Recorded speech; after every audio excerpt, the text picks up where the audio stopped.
Faridabad doctor दीदार अब्बासी जी Ghibli तौर बदली नामंजूर।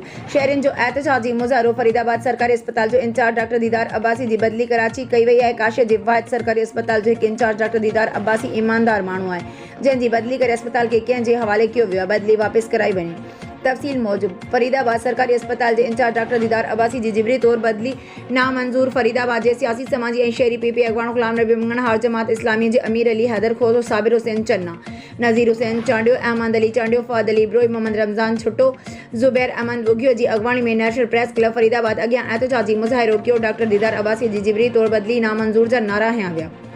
उन मौके ते मुज़ाहिरीन जो चयो त फरीदाबाद सरकारी अस्पताल जो इंचार्ज डॉक्टर दीदार अब्बासी ईमानदार बेहतरीन सुठो माण्हू बदली कयो वियो आहे।